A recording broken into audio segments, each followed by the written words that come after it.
नहीं, मैं कोई काम आउटसोर्स नहीं कर रही। मुझे पता है ये अफ़वाह फैल रही है, लेकिन मैं सब कुछ खुद कर रही हूँ और मेहनत कर रही हूँ। हेली नाइट अपने नीडल पॉइंट बिजनेस की अफवाहें साफ करना चाहती थी, लेकिन कुछ और भी खतरनाक अफवाहें थीं। चलो, आज सुबह कीमो के लिए तैयार हूँ। मैं स्किन केयर भी करना चाहती थी। और वही इस पल तक ले आया। तुम अपनी खुदगर्जी और लालच से लोगों की जिंदगियां बदल रही हो।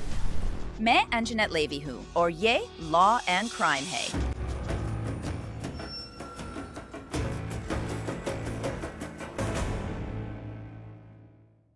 हेली नाइट एक ऐसी महिला है जिसे आप गिरगिट कह सकते हैं, लेकिन सबसे बुरे तरीके से। हेली नाइट झूठी है और वो एक ठग भी है। उसने खुद ये स्वीकार किया है। उसने उन लोगों के साथ विश्वासघात किया जिन्हें वो सालों से दोस्त कहती थी, और उन लोगों के साथ भी जिन्हें वो कभी मिली तक नहीं थी, जो उसकी मदद करना चाहते थे। और अब वो इसके लिए जेल जा रही है। नाइट एक नर्स थी जो बहुत नीडल पॉइंट करती थी। जरा देखिए। मैं दिखाती हूँ कि अपनी कढ़ाई की थैली में क्या रखती हूँ। सबसे पहले है ये छोटा डिब्बा। इसमें मेरे पास वो सारी चीज़ें हैं जिनका मैं ज़्यादा इस्तेमाल नहीं करती, लेकिन कढ़ाई करते समय शायद ज़रूरत पड़ सकती है। ये छोटी पीतल की पिनें मेरे कैनवस के लिए हैं। ये फिनिशिंग के लिए है। 2 सीवन उधेड़ने वाले औज़ार हैं। ये छोटा-सा टूल है जो मुझे बहुत पसंद है। मुझे लगता है इसे स्टिचर्स बेस्ट फ्रेंड कहते हैं, जो सिलाई के दौरान धागे को अंदर धकेलने में मदद करता है। और फिर मेरे पास ये कैंची है, जिन्हें मैं अपनी दूसरी वाली कैंची जितना इस्तेमाल नहीं करती, जो कि ये वाली हैं। लेकिन मुझे ये तब इस्तेमाल करना पसंद है जब मैं नए धागों के नए लच्छे काट रही होती हूँ। तो इसे मैं अपने बैग में रखती हूँ। मासूम दिखता है ना? एक औरत और उसका नीडल पॉइंट बैग। पर ये दिखावा था, क्योंकि हाल के वर्षों में ऑनलाइन हेली नाइट ने जो भी कहा या किया, सब झूठ था। और अब उसने ये भी कबूल कर लिया है कि उसने सहानुभूति और पैसों के लिए 2024 में कैंसर की झूठी बीमारी का नाटक भी किया था। रेचल राइडेल ने बताया कि वे नेवाडा में हेली नाइट से मिली थीं। मैंने हेली से मुलाकात की थी। वो मेरी कर्मचारी थी। मैंने उन्हें सर्जरी सेंटर में साथ काम करने के लिए रखा था। वो बहुत अच्छी थी।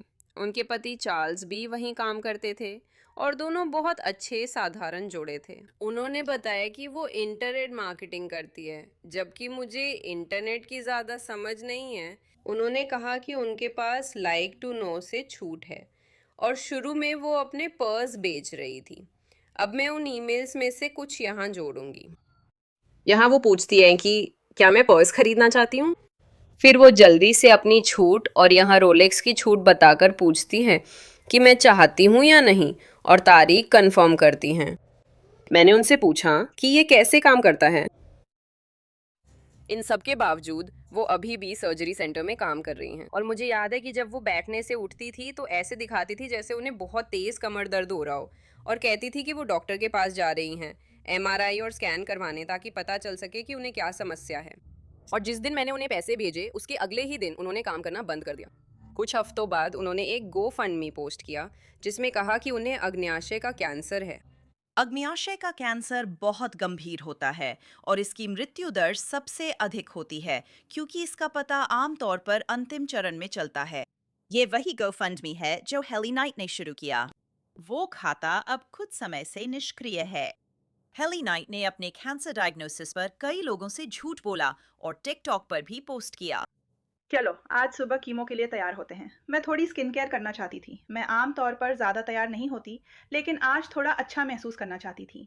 तो मैंने अपना चेहरा धोया, दाँत ब्रश किए, थोड़ी स्किन केयर की, अपना गुआ शा किया जो मुझे बहुत पसंद है। गुआ शा ने लिम्फैटिक ड्रेनेज में बहुत मदद की है। साथ ही मैंने एसपीएफ भी लगाया क्योंकि मुझे लगता है इसकी ज़रूरत है। थोड़ा-सा कंसीलर आँखों के नीचे क्योंकि ज़रूरी है। चैपस्टिक, आईब्रो, थोड़ा-सा ब्लश क्योंकि क्यों नहीं, और मैं तैयार हो गई थी। एवरी ने हाल ही में ये करना शुरू किया है कि जब गैराज बंद होता है तो वो हाथ हिलाती है। ये बहुत प्यारा है। मेरी सबसे पसंदीदा चीज़ है। अभी-अभी कीमो से निकली हूँ। नया ड्रेसिंग मिला जिससे मैं बहुत खुश थी। थोड़ी कॉफ़ी ली क्योंकि मुझे लगा कि मैंने डिज़र्व किया है। और अब चलिए दिन के बाकी हिस्से की ओर बढ़ते हैं। ये एक काफी विस्तार से बनाया गया वीडियो है जिसमें कीमोथेरेपी के लिए तैयार होने के बारे में बताया गया है।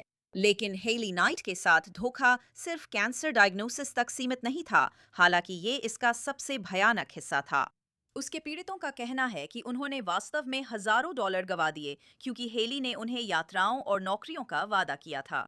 क्या उसने मुझे और मेरे परिवार को डिज्नीलैंड की पूरे खर्चे वाली यात्रा पर बुलाया था? हमें सिर्फ तारीख तय करनी थी और पहुंचना था। तो जो मैसेज मैं आपको दिखाने वाली हूँ उसमें आप देखेंगे कि वो डिज्नी के बारे में बहुत सारी बातें कर रही है। अगर आप उसके दूसरे स्कैम्स देखें तो वो दावा करती है कि उसके 4 सीजन्स के साथ डील है और आपको वहां ले जाएगी, बस डिपॉजिट देना होता है। और फिर जब दिन आता है तो ये ट्रिप्स असल में होती ही नहीं है। तो आपको ये सब जल्दी ही पता चल जाएगा। ऐसे बहुत सारे मामले हैं जो बाहर मौजूद हैं। रेचल राइडेल ने कहा कि उन्हें अपनी दोस्त के लिए बुरा लगा, लेकिन फिर उन्होंने ऐसी बातें देखी जो कीमोथेरेपी से गुजर रहे व्यक्ति के लिए समझ से बाहर थी। याद रखिए, ये सब 2024 में हुआ था। यहाँ कुछ चीजें हैं जो उसने पोस्ट की थी जिनसे मुझे सच में शक हुआ कि ठीक है, कुछ ना कुछ तो गड़बड़ है। जहाँ धुआं होता है वहाँ आग भी होती है। 16 मार्च को कीमो रेडिएशन शुरू हुआ, 10 अप्रैल को सर्जरी हुई, 16 अप्रैल को वो पोर्ट दिखा रही है और गेट रेडी विथ मी कर रही है। 22 मई को अपनी गोफंडमी पर वो कहती है कि वो फिर से पोर्ट लगवा रही है और रेड डेविल कीमो शुरू कर रही है। 13 जून को कोई पोर्ट नहीं है और उसने नया नीडल पॉइंटिंग बिजनेस शुरू किया है जिसमें पोर्ट नहीं दिख रहा है। वो कहती है कि कोल्ड कैप से उसके बाल बच गए, लेकिन वो रेड डेविल कीमो के लिए सही नहीं है और उसके लिए इन सारी सर्जरीज और ट्रीटमेंट से गुजरते हुए एक नया बिजनेस शुरू करना, ये सब कुछ समझ से बाहर था। मेरा मतलब है, मुझे बहुत बुरा लगा 28 साल की लड़की से सवाल पूछते हुए जो शायद कैंसर से मर रही थी, और ये कहना कि उसके पास एक नया 4 सेंटीमीटर की नई गांठ है। ये बताता है कि उसका इलाज काम नहीं कर रहा, उसका कैंसर बढ़ रहा है और उसके लिए हालात अच्छे नहीं हैं। तो मुझे सच में बहुत बुरा लगा कि मेरे मन में ये भावनाएं आ रही थी कि वो ईमानदार नहीं है। अब वो हमें मीलियो के जरिए रिफंड करना चाहती है जो कभी आया ही नहीं, और मैं उससे अपने पैसे के लिए दबाव डाल रही हूँ। और वो कहती है कि वो न्यूयॉर्क से वापस आ रही है और अपनी बहन के यहाँ ठहरी है, लेकिन पता नहीं जानती। और मैं सोच रही हूँ ये 2024 है, जेल, वेनमो, कैश ऐप, कबूतर, मुझे फर्क नहीं पड़ता, बस अब तो मेरे पैसे लौटा दो लड़की। एक के बाद एक अड़चने आ रही हैं, ना चेक ना पेमेंट, ये वो कुछ नहीं कर सकती। मैं तंग आ गई हूँ। मैंने उसके फेसबुक पर देखा, उसने परिवार के साथ बीच पर फोटोशूट कराया था। और अगर आप देखें, बस इसे देखिए। अगर आप 20 सितंबर को रेड डेविल कीमो ले रहे हैं तो आपको टैन लाइन नहीं मिल सकती, ठीक है? चलिए यहाँ सच बोलते हैं। रेचल राइडेल बताती हैं कि हेली नाइट फैमिली फोटोशूट के लिए बीच पर थी, जबकि वो कथित तौर पर कैंसर से मर रही थी और कीमोथेरेपी करा रही थी। इसलिए वो पैसे वापस पाने की कोशिश करती हैं। ठीक है दोस्तों, तैयार हो जाओ, ये अब तक का सबसे लंबा वाला होने वाला है। तो इस समय तक मैंने उसे एक डिमांड लेटर भेज दिया है। मैं उसके जवाब का इंतज़ार कर रही थी। मुझे बस पता था कि उसने जो कुछ भी कहा या किया उसमें कोई मतलब नहीं था। वो झूठ बोल रही थी। वो लंबित भुगतानों और दस्तावेज़ों के नकली स्क्रीनशॉट बना रही थी और ऐसी चीज़ें दिखा रही थी जो असल में थी ही नहीं। ईमेल्स भी। जैसा कि मैंने कहा, मैंने उसे डिमांड लेटर भेजा था और नेवादा एनआरएस का एक लिंक भी भेजा था जिसमें बिल्कुल साफ साफ समझाया गया था कि धोखाधड़ी क्या होती है। आखिरकार उसने मान लिया कि वो इसे सुलझाना चाहती है और मुझे संक्षिप्त स्पष्टीकरण दिया कि क्या हुआ था, साथ ही शुभकामनाएं। यहाँ वो मुझे बता रही है कि क्या चल रहा है और उसके पीछे असली कहानी क्या है। उसे मेरा डिमांड लेटर मिला, उसने सिर्फ बेकार स्पष्टीकरण दिया और बोली धन्यवाद, माफ कर दो। मैंने कहा माफी मत मांगो, अगर ट्रिप्स और फोटोशूट्स के लिए पैसे थे तो मुझे पैसे लौटाने के लिए भी थे, अब माफी मत मांगो। आप देख सकते हैं, उसे डिमांड लेटर मिला और वह पैसे लौटाना चाहती थी। उसने सितंबर के अंत में एक बार का भुगतान किया था और फिर 4 अक्टूबर को उसकी दूसरी पेमेंट आनी थी, मुझे ठीक से याद नहीं, शायद सुबह 10 बजे तक। उसके घोटाले का बड़ा हिस्सा ये है कि वो आपकी भावनाओं से खेलती है। तो जब उसने पहली बार वो पर्स लाने वाली को भेजा था तो उसने कहा था बस इसे अपने पास रख लो और इस्तेमाल करो जब तक नया वाला नहीं आ जाता। माफ करना, मैं दूसरों की डिजाइनर चीजें पहनकर दिखावा नहीं करती, अपनी बैग का इंतजार कर लूंगी, लेकिन बेवकूफ नहीं हूँ। मैंने उसका बैग अपने पास रखा क्योंकि उसके पास मेरे पैसे थे। उसे मुझे मेरी आखिरी पेमेंट भेजनी थी और फिर उसमें इतनी हिम्मत है कि मुझे रिटर्न लेबल भेज देती है, जैसे मैं उसका पर्स उसे वापस भेज दूंगी इससे पहले कि मुझे मेरे बाकी पैसे मिले। और मैं बस उससे तंग आ चुकी हूँ, मैं उससे बहुत परेशान हो चुकी हूँ। यही सब नवंबर तक चलता रहा।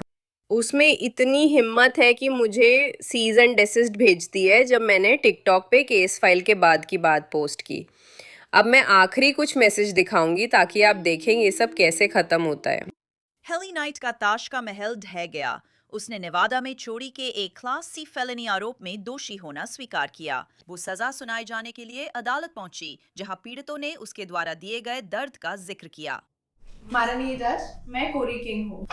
ज्यादातर पीड़ितों की तरह मैंने कभी नहीं सोचा था कि मैं एक अदालत में खड़ी होकर विक्टिम्स इम्पैक्ट स्टेटमेंट पढ़ रही हूँ। हम में से कोई भी आज यहाँ नहीं आना चाहता था, लेकिन मुझे लगता है कि हमारी आवाज़ सुनी जानी चाहिए। मुझे उम्मीद है कि अपना अनुभव साझा कर अदालत हेली के कार्यों का मुझ पर और मेरे परिवार पर पड़ा असर समझ सकेगी। मैंने हेली से आज से 10 साल से भी ज़्यादा पहले मुलाकात की थी। तब से उसने खुद को एक भरोसेमंद दोस्त के रूप में पेश किया और एक सफल कंटेंट क्रिएशन करियर बनाया। हेली ने फैशन ब्लॉग शुरू किया और हाई स्कूल के बाद इंस्टाग्राम पर फॉलोइंग बना ली।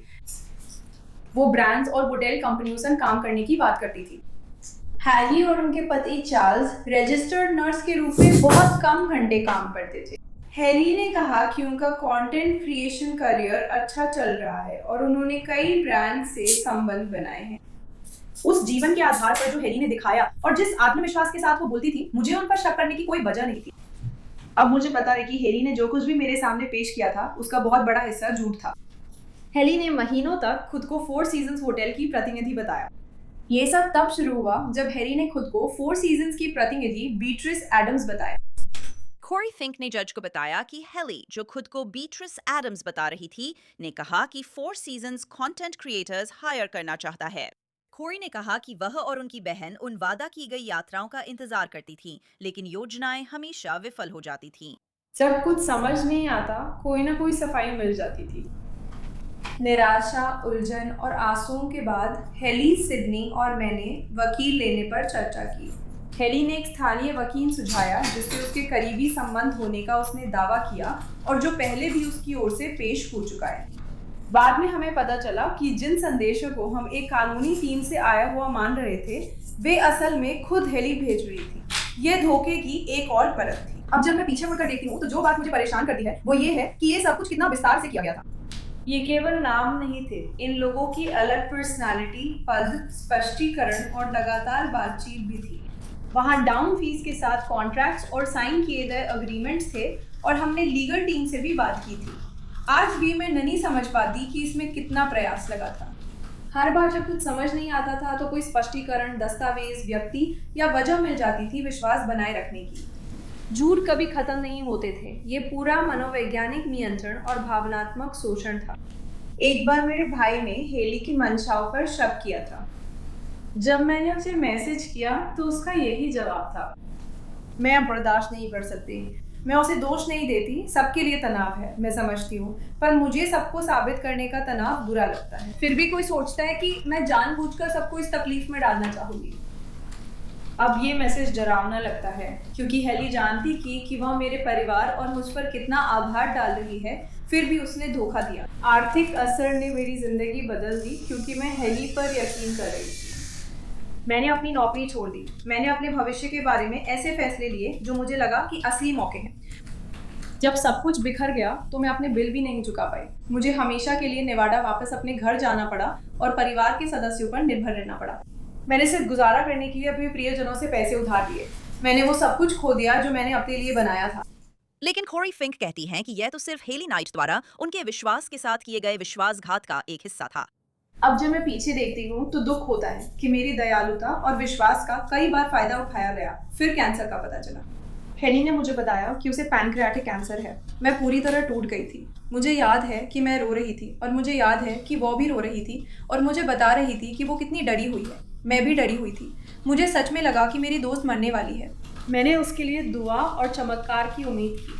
शब्द उस तबाही को ठीक से बयान नहीं कर सकते जब आपको लगता है कि आपकी करीबी दोस्त मर रही है और आप खुद को उसके बिना जीने के लिए तैयार कर रही हैं। शब्द उस दर्द को बयान नहीं कर सकते जब आपको लगे कि करीबी दोस्त मर रही है और आप उसे खोने के लिए खुद को तैयार कर रही हैं। एक पल जिसे मैं कभी नहीं भूलूंगी, जनवरी 2020 में हुआ था। मेरी बहन ने आधी रात को दरवाजा खटखटाकर घबराते हुए कहा, हेली की 4 सीजन्स। उसका नाम सुनते ही मेरा दिल बैठ गया। मुझे लगा मैं अपनी दोस्त की मौत की खबर सुनने वाली हूँ। मुझे पता चला कि मुझसे झूठ बोला गया। उस पल में जो कुछ भी मैंने सोचा था कि मैं जानती हूँ, सब बिखर गया। सच पता चलते ही मैं ठगा हुआ महसूस कर रही थी। इस अनुभव ने मुझे जिंदगी के सबसे निचले स्तर पर ला दिया। मैं आर्थिक दिक्कतों में थी और विश्वासघात से टूट गई थी। मैं सोचती रही कि जिस पे मैंने इतना भरोसा किया वो ऐसा कैसे कर सकती है, और फिर भी खुद को मेरी दोस्त कहती रही। जिस इंसान पर मैंने भरोसा किया था उसने खुद को मेरी उम्मीदों, मेरे भविष्य की योजनाओं, मेरी आर्थिक स्थिति, मेरी दोस्तियों और यहाँ तक कि मेरे दुख में भी शामिल कर दिया था। पीछे देखती हूँ तो लगता है मेरे भरोसे के हर हिस्से का फायदा उठाया गया, और असर सिर्फ पैसों तक नहीं था। इसने मेरी मानसिक सेहत, मेरा आत्मविश्वास, मेरी स्वतंत्रता, मेरे रिश्ते और लोगों पर भरोसा करने की मेरी क्षमता को भी प्रभावित किया। कोरी फिंक की बहन सिडनी फिंक ने हेली नाइट के झूठ और दोस्ती बर्बाद करने पर भी बात की।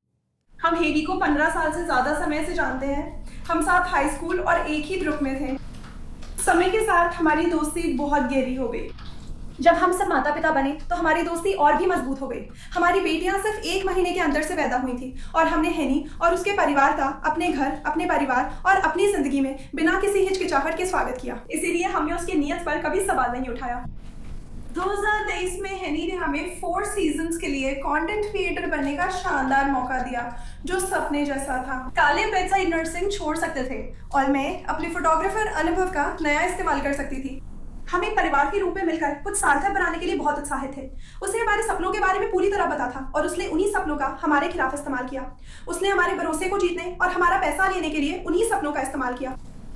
उसने सब कुछ वैध दिखाया, नकली कॉन्ट्रैक्ट्स बनाए, कंपनी प्रतिनिधियों का रूप लिया और संचार असली दिखाने कई फोन नंबरों का इस्तेमाल किया। उस धोखे की वजह से हमने हजारों डॉलर उन ट्रिप डिपॉजिट्स में जमा कर दिए जिनके बारे में हमें बताया गया था कि वे रिफंडेबल हैं। हमने इन यात्राओं की तैयारी में सामान, पासपोर्ट, लगेज आदि पर हजारों डॉलर खर्च किए, क्योंकि हमें लगा था कि ये मौका असली है। कॉलेज में लगभग 1 महीने की सवेतन छुट्टी थी, क्योंकि हेली जिस प्रतिनिधि का रूप भर रही थी उसने कहा था कि हमें कभी भी यात्रा के लिए तुरंत तैयार रहना पड़ सकता है। उन्होंने फुल टाइम नर्सिंग की नौकरी छोड़ी ताकि डीएम के लिए काम कर सकें, जिससे यात्रा और मेरे सपने का समर्थन आसान हो गया। ये हमारी सच्ची कुर्बानियां थी। सिडनी फिंक ने कहा कि उन्होंने हेली और उनके परिवार को घर बुलाया था। एक समय था जब हेली, चार्ल्स और उनकी बेटी हमारे साथ और केलर के माता पिता बॉनी और स्कॉट के साथ 2 हफ्ते रहे, जब वे नए घर में शिफ्ट हो रहे थे। हमने अपने बेडरूम छोड़कर बच्चों के कमरों में सोए ताकि फैमिली आराम से रह सके। उस वक्त वो हमें धोखा देती रही, जबकि उसी बिस्तर पर सो रही थी जो हमने छोड़ा था। अब भी विश्वास नहीं होता कि वो हमारे घर में ऐसा कर रही थी। जब आखिरकार सच सामने आया तो हमारे घर में कुछ बदल गया। हमें सिर्फ दुख नहीं हुआ, हमें लगा जैसे हमारी निजी सीमा का उल्लंघन हुआ हो। हम इतने रह गए थे कि हमने छुपे कैमरे पकड़ने का डिटेक्टर भी खरीद लिया, क्योंकि हमें अब नहीं पता था वो कौन है और क्या कर सकती है। इस बीच हेले ने हमें झूठे आंसुओं और दुख भरी कहानियों से बहलाया। उसने खुद को पीड़ित के रूप में पेश किया, जबकि दूसरों को खलनायक बना दिया, जिससे हमारे और हमारे करीबी लोगों के बीच बेवजह तनाव और अविश्वास पैदा हो गया। उसे पता था कि हमारी दया और विश्वास का कैसे फायदा उठाना है। उसने ये भी दावा किया था कि उसे कैंसर है, जो अब हमें पता है कि एक झूठ था। उसने उस झूठ का इस्तेमाल हमसे सहानुभूति, धैर्य, आर्थिक मदद और सहायता मांगने के लिए किया, और उसने अनगिनत दूसरे पीपल से भी यही सब हासिल किया। हम उसके बच्चों की देखभाल करते थे जब वो कहती थी कि वो इलाज के लिए जा रही है या उसे आराम की जरूरत है। कुल मिलाकर हेली नाइट ने $19,787 चुराए। हेली ने अपनी सजा के दौरान बयान दिया। मैं जानती हूँ कि मैं यहाँ अपनी वजह से हूँ और इसकी जिम्मेदार हूँ। मैं हर दिन अपने फैसलों और उन लोगों के बारे में सोचती हूँ जिन्हें मैंने चोट पहुँचाई है। मेरे किए गए कामों के लिए जो पछतावा मुझे होता है वो हमेशा मेरे साथ रहता है। बहुत सी बातें हैं जिन्हें मैं वापस जाकर अलग तरीके से करना चाहती, लेकिन मैं अतीत नहीं बदल सकती। माफ़ कीजिए, मैं सिर्फ अपने पिछले कामों से सीखकर आगे बढ़ सकती हूँ। मैं माफ़ी नहीं मांगना चाहती। तुम्हें अदालत से बात करनी होगी। शायद तुम माफ़ी मांगना चाहती हो। वे तुम्हारी सुन सकते हैं, पर तुम सीधे बात नहीं कर सकती। ठीक है, मैं सिडनी और उसके परिवार से माफ़ी मांगती हूँ। सिडनी मेरी सबसे अच्छी दोस्तों में थी, और ये जानकर दुख होता है कि मेरी वजह से इतना दर्द पहुंचाया किसी ऐसे इंसान को जिसे मैं बहुत गहराई से चाहती हूँ। मैं सोचती हूँ इसका मेरे परिवार पर कितना असर पड़ा है। मेरे मेरे पति, मेरे बच्चे, मेरे माता-पिता, मेरी बहनें और जो लोग मुझे प्यार करते हैं, उन्हें भी मेरे साथ-साथ मेरे किए गए कामों के नतीजों का बोझ उठाना पड़ा है। मुझे पता है कि ये सब उनके लिए बहुत तकलीफ दे रहा है और मुझे अफ़सोस है कि मैंने उन्हें इस सब से गुज़रने पर मजबूर किया। मेरी बेटियाँ मेरे लिए सब कुछ हैं। वही वजह है कि मैं खुद को बेहतर बनाने की कोशिश करती रहती हूँ। उन्हें देखकर मैं सोचती हूँ कि कैसी इंसान और माँ बनना है। मैं चाहती हूँ कि वे मुझे अपने कामों की ज़िम्मेदारी लेने वाली, उनसे सीखने वाली और आगे बढ़ती रहने वाली इंसान के रूप में देखें। पिछले 1 साल में मैंने लगातार काम किया है, अपने परिवार का साथ दिया है। मुझे जिन चीज़ों की ज़रूरत थी, उनकी मदद ली है ताकि मैं अपने किए गए चुनावों को बेहतर समझ सकूँ और ये सुनिश्चित कर सकूँ कि मैं फिर कभी खुद को इस स्थिति में न पाऊँ। मैं अदालत से निवेदन करती हूँ कि मुझे आगे बढ़ने, क्षतिपूर्ति करने और अपने परिवार का समर्थन करने का मौका दें, ताकि मैं अपने कार्यों से साबित कर सकूँ कि मैं बेहतर इंसान बन सकती हूँ। धन्यवाद। हेली के वकील ने उनकी तरफ से बात की। सुनिए। धन्यवाद माननीय न्यायाधीश। जैसा आप देख सकते हैं वह जिम्मेदारी स्वीकार करती हैं। यह एक निर्णय में गलती है। ये ऐसी चीज़ है जो निश्चित रूप से उनके कंधों पर भारी रही है और उन्हें इसका निश्चित रूप से पछतावा है। इस पूरे प्रक्रिया के दौरान उन्होंने शायद 20 बार मेरे कार्यालय में फ़ोन किया है, क्योंकि वो बहुत डरी हुई थी, क्योंकि वो जानती हैं कि जो उन्होंने किया है उससे दूसरों को चोट पहुंची है। और क्योंकि जब आप उनके बैकग्राउंड को देखते हैं और खुद से पूछते हैं, कोई ऐसा व्यक्ति जिसका कोई रिकॉर्ड नहीं है, एक रजिस्टर्ड नर्स है, लोगों की मदद करती है, लोगों की देखभाल करती है, सब कुछ सही कर रही है 30 साल की उम्र में, और अचानक हम इस मुकाम पर पहुंच जाते हैं। हम आपको क्यों दें? यहाँ क्या हो? और इसलिए यहाँ कोई बहाना, कोई सफाई या ऐसा कुछ नहीं है। मैं बस कुछ कारणों का जिक्र करना चाहता हूँ जिनसे वह उस समय गुजर रही थी। खास तौर पर एक चीज थी उसकी मानसिक सेहत। ठीक है, वह वहाँ कुछ समस्याओं से जूझ रही थी। उसे दवाइयाँ दी गई थी। वो दवाइयाँ नहीं ले रही थी। उसे प्रसवोत्तर अवसाद, चिंता, ओसीडी जैसी समस्याएं थीं। वो इन सब से गुजर रही थी, फिर भी ये बहाना नहीं है। आप ऐसी चीज में फंस जाते हैं जहां शुरू में आपके इरादे अच्छे होते हैं। उससे बात करने के बाद अब आप ऐसी स्थिति में हैं जहां पैसे कमा रहे हैं, लेकिन यह धोखाधड़ी है और आप जल्दबाजी में फंस जाते हैं। शायद मैं अब तक इससे बचता आ रहा था और तब तक जब तक आप नहीं पकड़े जाते, और अब आप इस स्थिति में आ गए हैं और उसने, आप जानते हैं, यहाँ सामने एक गंभीर अपराध कर लिया है। अब उसके कितने दोस्त हैं? 0। हाँ, उसके लिए आप जानते हैं, उसकी वजह से ये सभी लोग उसके दोस्त थे, अब नहीं। समझ में आता है। और इसलिए उसकी प्रतिष्ठा कई अलग अलग तरीकों से काफी हद तक खराब हो गई और उसे फिर से कड़ी आलोचना झेलनी पड़ी है। ये सफाई या न्यायोचित ठहराने की बात नहीं है। मैं आपको बस बता रहा हूँ कि इस मामले में क्या चल रहा है और ये निश्चित रूप से उस पर कैसे असर डाल रहा है। और सबसे महत्वपूर्ण बात, ये पीड़ितों को कैसे प्रभावित कर रहा है, क्योंकि पीड़ितों ने किसी वजह से अपनी बात रखी है और वे उससे नाराज भी किसी वजह से हैं, और इसलिए बिल्कुल सही है, हम इसे समझते हैं। मुझे उम्मीद है कि माननीय न्यायाधीश आज जो शब्द वो कह रही हैं उन्हें गंभीरता से लेंगे, क्योंकि वे सच्चे हैं, वे ईमानदार हैं, और हम निवेदन करते हैं कि माननीय न्यायाधीश उसका पालन करें और विचार करें। आखिरकार जज ने हेली नाइट को बच निकलने नहीं दिया। जब आप बयान दे रही थीं, तो आप आंखें पोंछ रही थीं, लेकिन अदालत ने नोटिस किया कि जब आपके पुराने दोस्त बता रहे थे कि आपने उन्हें चोट पहुंचाई, तब आप बिना भाव के खड़ी थी। आपने न सिर्फ अपने दोस्तों से गबन किया, बल्कि उस गबन को और भी बढ़ा दिया, और फिर आपने उस गबन को और भी ज्यादा बढ़ा दिया। किसी भी समय आप कह सकती थी, मुझे माफ करिए, मुझसे गलती हो गई। मैं अपनी हद से ज्यादा फंस रही थी, और ये सब कुछ ऐसा हो गया है जो अब मेरे काबू से बाहर है, और मैंने ये किया, और आप सच बोल सकती थी। और अगर आपका इन लोगों के साथ ऐसा रिश्ता था, तो शायद आप उन्हें दोस्त के रूप में खो देती, लेकिन कम से कम वे ये भरोसा तो कर सकते थे कि आपने उनके साथ ईमानदारी रखी। और शायद आपने इस परिवार को जो नुकसान और तबाही पहुंचाई, वो इतनी नहीं होती। मैं जो कहने जा रही हूँ उसे सुनते हुए मुझे चाहिए कि आप ये बात अपने दिमाग में रखें। आप अपनी खुदगर्जी और लालच से लोगों की जिंदगियां बदल देते हैं, और इसके बिना इस अदालत की ये क्षमता कि वो इन बातों पर विचार कर सके, अगर ये ना होती तो आप जेल जा रहे होते। अगला। लेकिन परिवार वालों, मैं आप सभी को यह समझाना चाहती हूँ कि अदालत को सबूतों पर निर्भर रहना पड़ता है। मुझे कानून का पालन करना होता है, और अगर मैं उन बातों पर भरोसा करूं जो आपने कही हैं लेकिन जिन्हें साबित नहीं किया जा सकता, तो मैं उन्हें वास्तव में विचार में नहीं ले सकती। और अगर मैं उन बातों के आधार पर सज़ा सुनाऊं तो वो सज़ा अवैध हो सकती है, जिसे अंततः पलट दिया जाएगा। मुझे वही करना है जो मेरे सामने रखा गया है, और मेरे सामने एक ऐसा व्यक्ति है जिसने साफ तौर पर पैसे लिए हैं और जिसे सजा मिलनी चाहिए। कोई ऐसा व्यक्ति जो साफ तौर पर वो किया, लेकिन आपके द्वारा मुझे दी गई बाकी जानकारी के अलावा जिस पर मैं सजा सुनाते समय भरोसा कर सकूं, मेरे पास इससे ज्यादा कुछ नहीं है। क्या ये सही है कि तुमने लोगों का भरोसा छीन लिया? और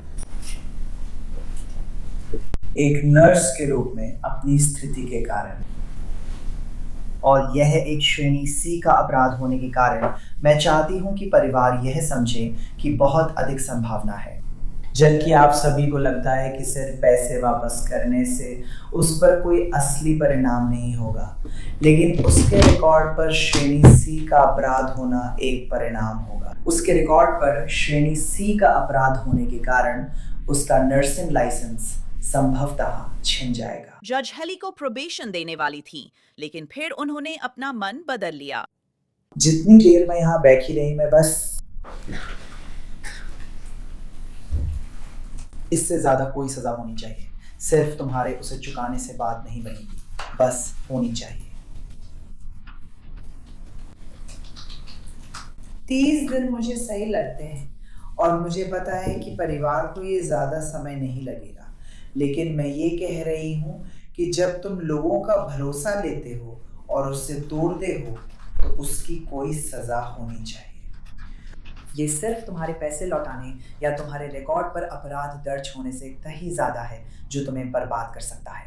तुम्हें इसकी सजा भुगतनी होगी। और मैं ये नहीं कह रही कि 30 दिन बहुत ज्यादा समय है, लेकिन किसी ऐसे इंसान के लिए जिसने कभी जेल नहीं देखी और कभी इस सिस्टम का हिस्सा नहीं रहा, ये एक महत्वपूर्ण समय है। तो मैं 30 दिन की सजा सुनाने जा रही हूँ, लेकिन मैं तुम्हें आत्मसमर्पण करने के लिए 1 हफ्ते का समय दूंगी, ताकि तुम अगले हफ्ते में सब काम पूरे कर सको। हेली नाइट को 30 दिन की जेल हुई, जो उसके पीड़ितों के लिए कभी भी पर्याप्त नहीं होगा। क्राइम फिक्स का ये एपिसोड यहीं खत्म होता है। मैं अंजनेत लेवी हूँ। साथ देने के लिए धन्यवाद। अगली बार फिर मिलूंगी।